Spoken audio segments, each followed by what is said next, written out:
నమస్కారం. నేటి మన సమీక్ష వర్షాకాలం వచ్చేసింది.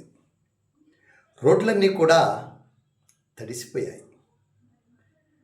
రోడ్డు తారు రోడ్డు లేక సిమెంట్ రోడ్లు పక్కగా ఉన్నటువంటి ఎడ్జిల్లో మట్టి వేయటం వల్ల కానీ, గుంతల వల్ల కానీ, లేక ఇతర కేబుల్స్ కోసం తవ్వినటువంటి వాటి గురించి కానీ, ఇతరత్ర పైపుల కోసం కానీ, మంచినీటి నల్లాల కోసం కానీ రోడ్లుకి ఇరువైపులా తవ్వుతూ ఉంటారు. అటువంటప్పుడు car, motor cycle, lorry, bus తదితర వాహనాలన్నీ కూడా రోడ్డు కాకుండా కొంచెం ఒక టైరు ఎడ్జి దిగినట్లయితే, అంటే మట్టి రోడ్డుకి ఒక టైరు దిగినట్లయితే ఆ మట్టిలోనూ మన బస్సు స్లిప్ అయిపోయి కిందికి దిగిపోయే, జారిపోయే అవకాశం ఉంటుంది. అందుకని డ్రైవర్ సోదరులందరూ కూడా, అంటే బస్సు డ్రైవర్ గారు కానీ, లారీ డ్రైవర్ గారు కానీ, కారు డ్రైవర్ గారు కానీ, టూ వీలర్ డ్రైవర్ గారు కానీ, ట్రాక్టర్ డ్రైవర్ గారు కానీ, ఏ ఒక్క వాహనం డ్రైవర్ అయినా సరే తప్పనిసరిగా కూడా వర్షాకాలంలో జాగ్రత్తగా ఉండాలి. అదేవిధంగా వర్షాకాలంలో వాగులు పొంగుతూ ఉంటాయి. కొన్ని బ్రిడ్జెస్ చాలా కిందగా ఉంటాయి. ఆ బ్రిడ్జెస్ పైనుంచి వాటర్ ఫ్లో అవుతూ ఉంటుంది.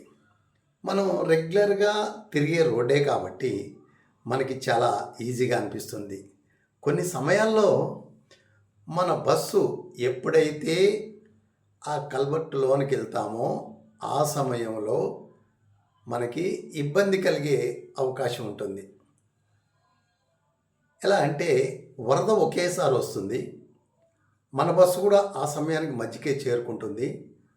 సైలెన్సర్లోకి నీళ్ళు వెళ్ళటం, బస్సు ముందుకు కదలకపోవటం, లేదా బాడీకి పైకి రావటం, వాటర్ కూడా అంతా కూడా ఆ వరద నీరంతా కూడా బస్సు లేదా లారీ లేక మోటార్ సైకిల్, ట్రాక్టర్, ఒక కారు ఏదైనా కావచ్చు, ఒక వాహనం కింద నుంచి నీళ్ళు వెళ్ళిన దానికంటే కూడా పైకి రావటం వల్ల ఆ నీరు ప్రవాహానికి ఈ వాహనం కొట్టుకుపోయే ప్రమాదం కూడా ఉంది.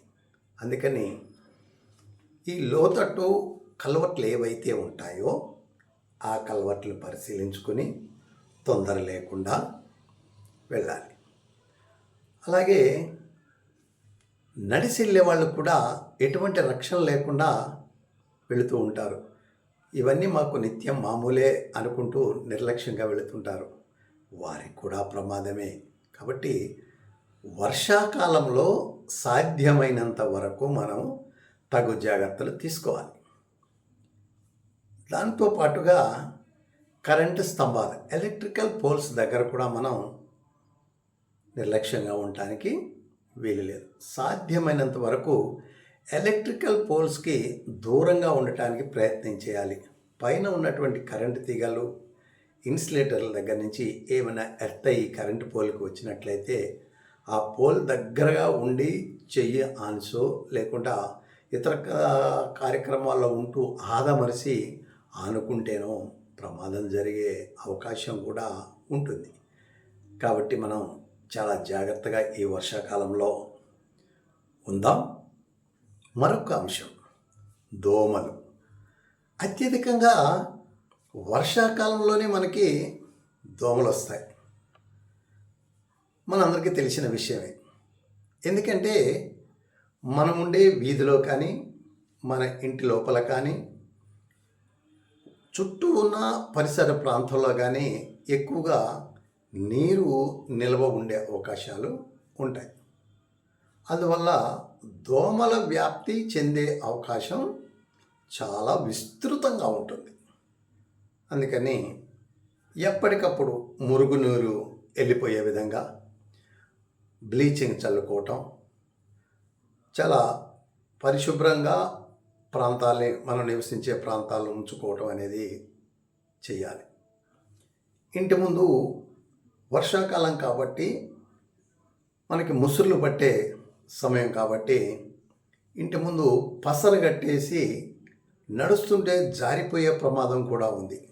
దాన్ని కూడా మనం నిర్లక్ష్యం చేయకుండా ఆ పాకుడు ప్రాంతం ఏదైతే ఉందో అక్కడ కాస్త మెరక వేసుకుని రెగ్యులర్గా నడిచే ప్రాంతాన్ని మెరక వేసుకుని అక్కడ నీరు నిలబడకుండా ఈ పసరగట్టే అంటే ఒక రకమైన ఫంగస్ అక్కడ ఏర్పడుతుంది కాబట్టి అటువంటి లేకుండా చేసుకున్నట్లయితే బాగుంటుంది.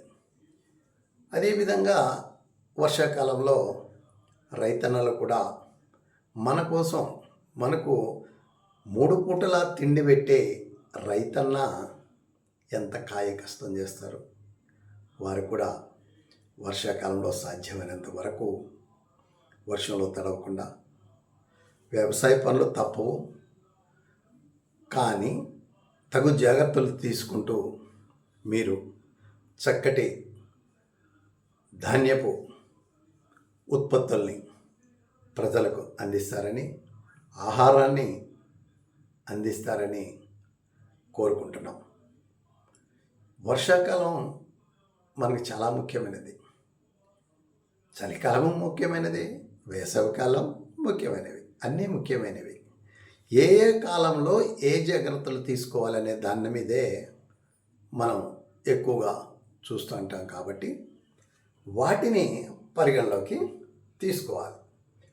అందుకని వర్షాకాలంలో చాలా ముఖ్యమైన విషయం రవాణా వ్యవస్థ మీద ఉంటుంది కాబట్టి మనం రవాణా చేసే వాహనాలు కానీ ప్రయాణించే వాహనాలు కానీ ఏవైనా సరే సాధ్యమైనంత వరకు జాగ్రత్తగా ఉండాలి. ఇవన్నీ కూడా చాలా ముఖ్యం మనకి. ఇవన్నీ కూడా చాలా ముఖ్యంగా మన పరిగణలోకి తీసుకొని మన భవిష్యత్తును కూడా చక్కగా ఉంచాలని, పిల్లలకు కూడా స్కూల్ నుంచి వచ్చేటప్పుడు కానీ వెళ్ళేటప్పుడు కూడా తగిన జాగ్రత్తలు చూపించాలని చెప్పాలని కోరుకుంటూ మీ పరిమి రామావతారం ఛానల్ అంటే పిఆర్ ఛానల్ని సబ్స్క్రైబ్ చేయాలని మనస్ఫూర్తిగా కోరుకుంటూ మరొక అంశంతో రేపు కలుద్దాం. మీ రామావతారం. నమస్తే, నమస్కారం.